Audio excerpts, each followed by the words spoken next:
In today's video, we are in the fantastic Greater London area. And London is a place that all truckers love to go. I even ask our planners in the office if I can go there more and more. Okay, maybe I'm being a little bit economical with the truth, but coming into London via the M40 and the A40, you do get to see some really nice buildings on the A40 itself. So as well as taking a look at some of those buildings, I thought I'd look at something else too. As most people already know, the ULEZ zone in London was expanded in August 2023. ULEZ stands for Ultra Low Emission Zone, and ironically, Heathrow Airport is right in the middle of it.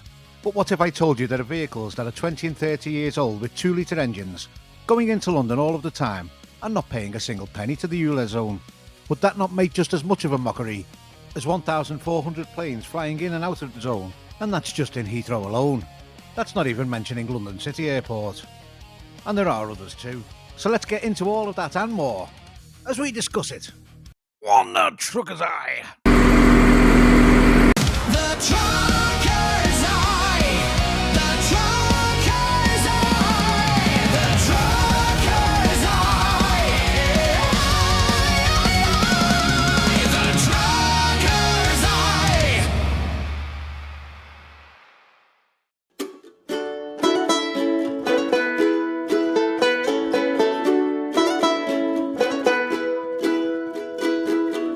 London, a superb city run by a superb mayor. My nose! What's happened? Perhaps you haven't been telling the truth, Pinocchio. Is she calling me Pinocchio? So the idea for this video came from a few posts that I saw online just recently. Supposedly London has been named the best city for 11 years on the run. But after doing a little bit of research on this, it appears that this wasn't actually a vote. It was actually the result of a report by Resonance Consultancy. They are a global consulting firm specialising in place branding, strategy and marketing destinations for cities. And they also have links to the Mayor of London. So in other words, it would be like me getting one of my friends to name this channel The Trucker's Eye as the best YouTube channel year on year. It's just so unexpected. But I'll tell you, it's just such an honor to just be nominated. Now there is no doubting that London as a tourist destination has some fantastic buildings. World-renowned iconic buildings like Buckingham Palace, St Paul's Cathedral, or even the Albert Hall. The list could actually go on for quite some time.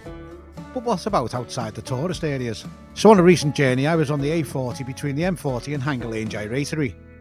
And even along this short journey, you'll find plenty to look at. One of my first ever full-time HGV driving jobs involved multi-drops around London. Usually across 3 days, I would have had 20 to 30 drops around London, so I got to know the roads like the back of my hand.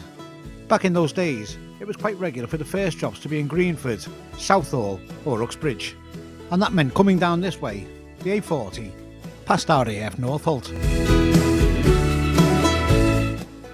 The base was originally opened in 1915 as Royal Flying Corps Military School, and in 1940 played a key role in the Battle of Britain.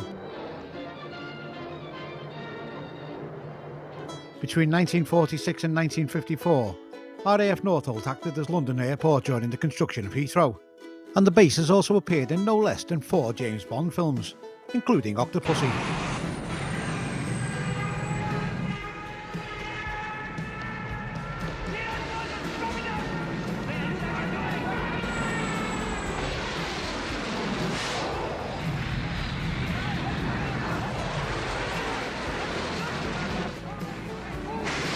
But one quirky feature that's always caught my eye driving down the A40 is just how low the streetlights are. As you can see, that's the runway to the left. Obviously this is for clearance for when planes are coming in. These days you'll find a lot of trucks' trailers sit far taller than those street lamps, and I've often wondered down the years what would happen if a plane came in as you were passing underneath it.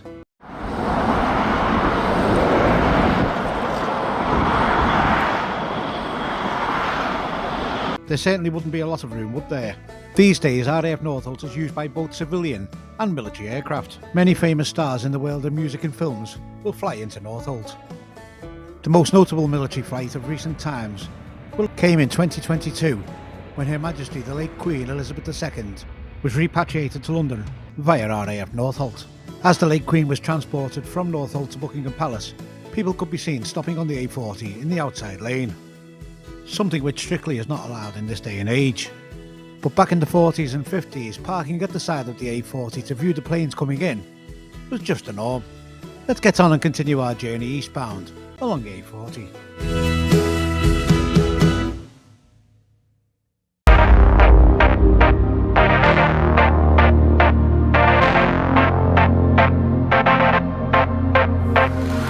It's not long before you come up on the A312 junction. This roundabout is called Taggart roundabout. There's been a murder. No, not Taggart. Taggart roundabout. And it's on Taggart roundabout that you can find the very famous McDonald's. If you were ever passing the A312 junction on the A40 and you're heading in towards London, you'll see the McDonald's placed on the right of the roundabout.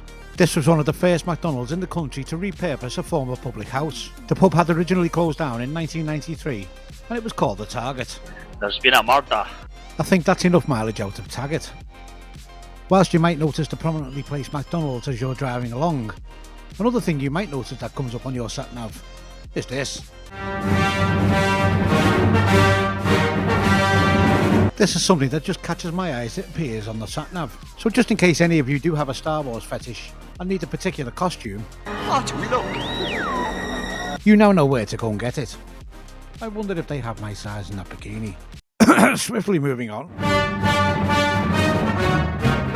And we're heading down to our final destination on this A40. Obviously when I say moving swiftly on, in London, that's pretty impossible.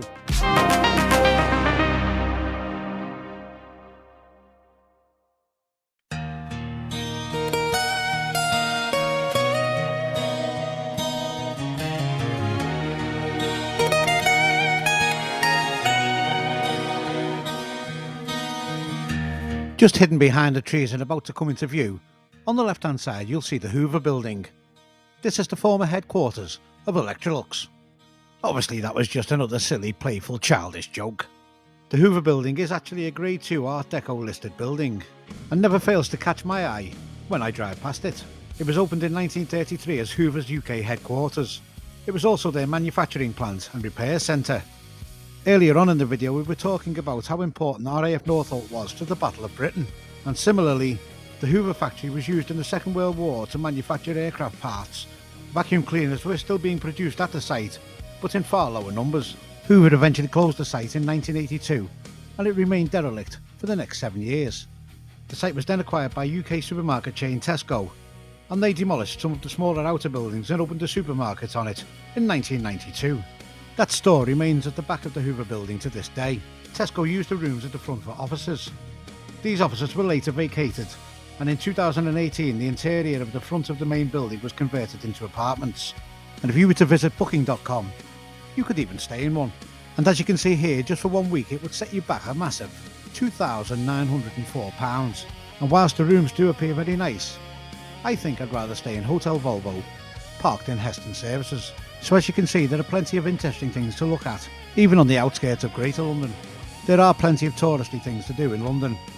But if you are out and about in London, keep your eye out for lampposts falling over, as this seems to be a regular occurrence. The consultancy company who produced a report saying that London was the best city to live in for 11 years on the trot probably don't get shown around places like this when they're over from their Vancouver office. I wonder what they'd actually make of London if they saw this side of it. One thing's for sure, I think they've wasted a lot of yellow paint painting those yellow lines on the road. This is the list that was compiled by the consultancy firm putting London first again. Having been to 7 of these 10 cities myself, would I say London was the best out of all of those? Certainly not. The good news though, it's still better than Paris. Just the one last thing to clear up before we go, and that's this. That's the sound of a 2-litre diesel engine, and it's those diesel engines that keep your food frozen or chilled when they're in transit. But here's the thing, They don't come underneath the ULEZ regulations. Now, all UK vehicles are classed as one vehicle when they're hitched up to a trailer, but countries outside of the UK class the trailer as a separate vehicle. In fact, they even carry a different registration number. So next time you're in an older car in a ULEZ zone, and then you get to find through your door, tell them your car identifies as a fridge.